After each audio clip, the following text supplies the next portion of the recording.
Maduro jogou a cartada da libertação como se a própria Venezuela não fosse um exemplo de país que precisa ser libertado.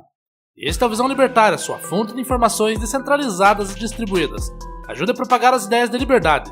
Deixe o seu like e compartilhe com seus amigos. Um artigo seu pode virar vídeo aqui também, sabia? Esse artigo foi sugerido e escrito por Supremo Tribunal Federal, revisado e narrado por Gordinho Caipira. No auge do Festival Internacional Antifascista em Caracas, o presidente da Venezuela, Nicolás Maduro, proferiu declarações que rapidamente ganharam destaque nos noticiários internacionais e reverberaram nas relações internacionais. Com uma postura combativa, Maduro não só condenou o imperialismo americano, mas também sugeriu uma medida audaciosa: a libertação de Porto Rico da colonização dos Estados Unidos. Em seu discurso, o ditador da Venezuela denunciou a presença de uma agenda colonialista no norte, a qual deveria ser enfrentada por uma agenda libertadora, fundamentada nos princípios bolivarianos e apoiada pelo seu governo. De forma ainda mais preocupante, propôs que a Venezuela pudesse contar com o auxílio de forças brasileiras para alcançar esse propósito, referindo-se especificamente ao Batalhão General Abreu e Lima, da Polícia Militar de Pernambuco, como um elemento que contribuirá para a tarefa. A retórica de Maduro acendeu uma faísca em um cenário já tenso e repleto de disputas históricas. Afinal, o presidente venezuelano não está apenas lançando uma provocação contra os Estados Unidos, mas também marcando posição frente ao segundo mandato de Donald Trump. A resposta de Porto Rico a tais declarações foi imediata. Jennifer González, governadora da ilha, reagiu prontamente às ameaças de Maduro, declarando que as declarações do presidente venezuelano representavam um risco à segurança nacional dos Estados Unidos e uma provocação que não poderia ser negligenciada. González condenou vigorosamente o que qualificou como ditador assassino, solicitando ao governo dos Estados Unidos, sob a liderança do presidente eleito Donald Trump, que adotasse posições firmes para salvaguardar a integridade do território americano e de seus habitantes, em resposta direta à ameaça de Maduro. A apreensão não era exagerada. As declarações de Maduro poderiam ser vistas como uma ameaça à soberania do território, que mesmo possuindo um status político único, é de fato parte integrante dos Estados Unidos. Porto Rico, sob controle americano desde 1898, após a Guerra Hispano-Americana, tem uma história complexa e uma ligação única com a potência americana. Por causa da guerra, a Espanha cedeu Porto Rico, junto com as Filipinas e Guam, anteriormente sob controle espanhol, aos Estados Unidos, conforme o Tratado de Paris. A soberania sobre Cuba foi transferida da Espanha para Cuba, que posteriormente se tornou independente. Os Estados Unidos e Porto Rico iniciaram um vínculo de longa data como metrópole e colônia. Na virada do século XX, a ilha foi incorporada aos Estados Unidos, passando por uma sequência de reformas políticas e econômicas que moldaram a sua condição atual. Atualmente, a ilha detém a condição de Estado Livre Associado, desde 1952, possuindo um alto nível de autonomia, embora não possua os mesmos direitos que os Estados da União. No que diz respeito à governança, Porto Rico possui um governo local, formado por um governador eleito, responsável pelas funções executivas, e uma Câmara Legislativa de 2 membros. O Senado e a Câmara dos Deputados são encarregados de elaborar leis para a ilha. Contudo, tais leis não podem violar as leis federais e a Constituição americana. A administração federal norte-americana detém autoridade em diversos campos, tais como a defesa, imigração e impostos. Contudo, as políticas locais são majoritariamente administradas pelo governo de Porto Rico. Um aspecto polêmico é que, mesmo sendo cidadãos americanos, os porto-riquenhos não possuem representação completa no Congresso e não podem votar nas eleições presidenciais, a não ser que residam em um dos 50 estados da federação. No momento, a qualidade de vida dos porto-riquenhos é incrivelmente elevada para os padrões latino-americanos, com um IDH de 0,845 e um PIB per capita que supera os $50 mil. Esses números superam consideravelmente os da Venezuela, que tem um IDH de 0,691 e um PIB per capita de aproximadamente $1.627.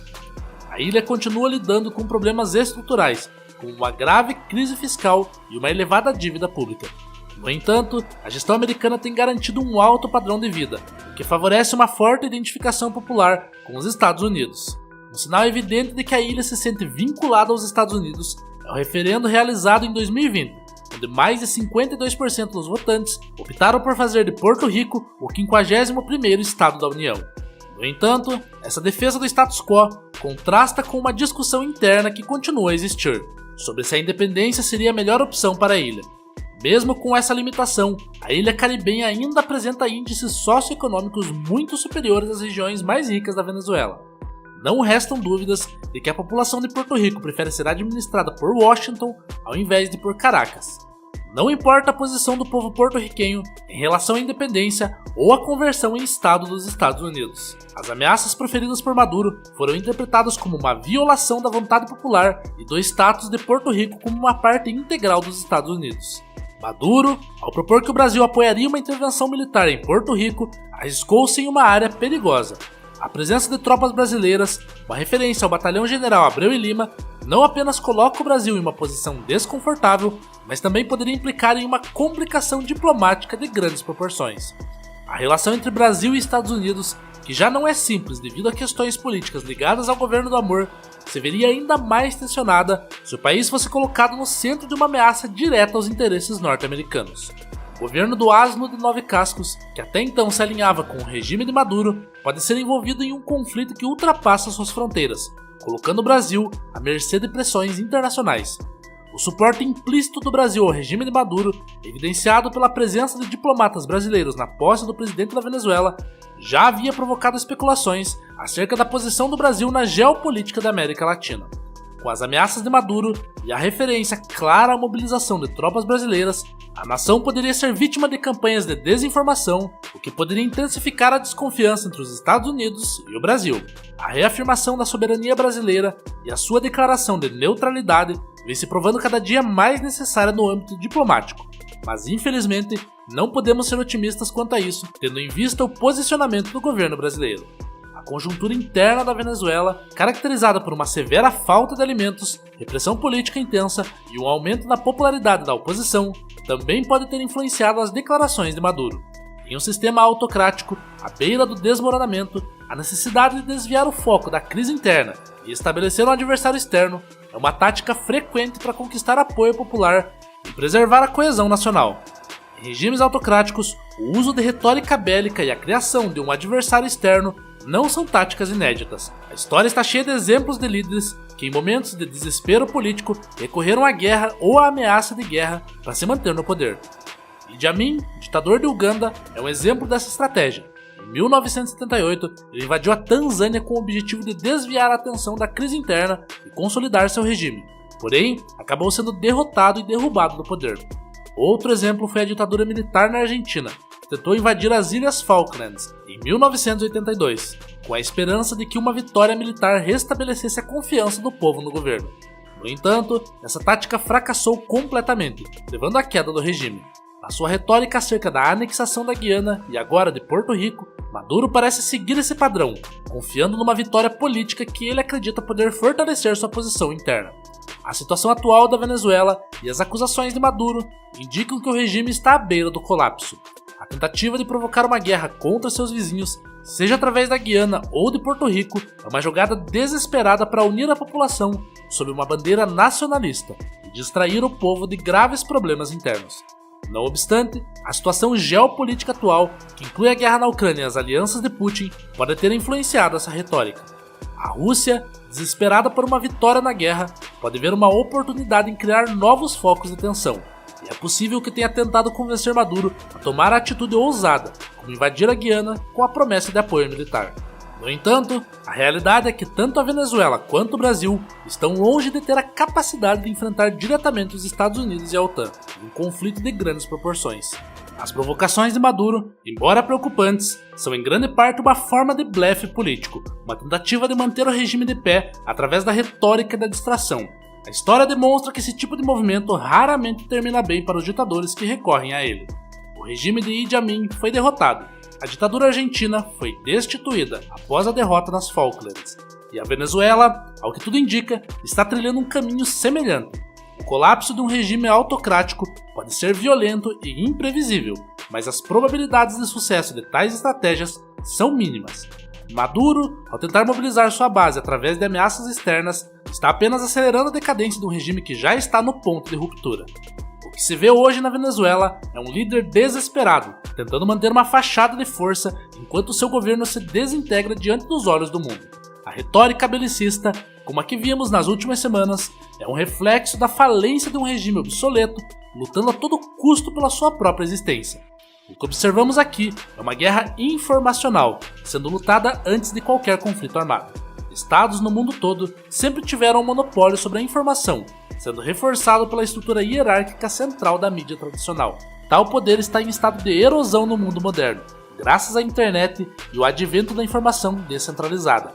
Ditaduras como a Venezuela, porém, puderam retardar mais o avanço da informação descentralizada através do controle sobre a internet e a censura em geral. Ao que tudo indica, o controle de Maduro sobre a informação da Venezuela tem diminuído exponencialmente nos últimos anos. A crise inflacionária, sanções econômicas e o crescimento meteórico da oposição são atestados de que o seu regime não consegue mais encontrar uma base de apoio na população. Maduro se vê encurralado, vendo ameaças belicistas como o último trunfo para gerar uma base de apoio em sua população. Como libertários, sempre dizemos que a informação descentralizada tornou o Estado obsoleto, sendo apenas questão de tempo até que o mesmo deixe de existir. Reconhecemos que mesmo fadado à extinção, o mesmo não vai morrer sem lutar, e geralmente focamos muito na reação burocrática do Estado a essa mudança, que ocorrerá com entraves legais e burocracia tentando refrear o avanço da informação descentralizada. A guerra como resposta do Estado à sua iminente queda não é algo que muitos levam em consideração. Governos, quando encurralados, poderão tomar a radical decisão de se tornarem belicistas, pois nesse ponto, os mesmos já não têm nada a perder. Assim como Sun Tzu disse, quando cercar o inimigo, deixe uma saída para ele, caso contrário, ele lutará até a morte. Não há saída para o Estado, sendo assim, ele vai lutar até a morte. Portanto, a transição para uma sociedade de leis privadas não será um evento traumático apenas no aspecto econômico, ele será um período com um potencial muito violento. Embora estejamos transacionando para um modelo de sociedade muito superior ao atual, a transição ainda será dolorosa e tomará o mundo todo de assalto. Portanto, prepare-se, proteja seu patrimônio com Bitcoin, que além de ser invulnerável às medidas que afetam o valor das moedas fiat, ele será muito útil quando o sistema financeiro mundial colapsar. Por enquanto, podemos ficar tranquilos, sabendo que as ameaças de Maduro não passam de blefes, mas não deixe a aparente sensação de tranquilidade te enganar. Os anos à nossa frente serão difíceis. Obrigado pela audiência. Este é o canal colaborativo. Participe você também. Cadastre-se agora mesmo no nosso site visãolibertaria.com e envie os seus artigos por lá. Os colaboradores recebem recompensas em Bitcoin. Inscreva-se no canal e clique no botão da campainha para ser avisado de novos vídeos. Até a próxima!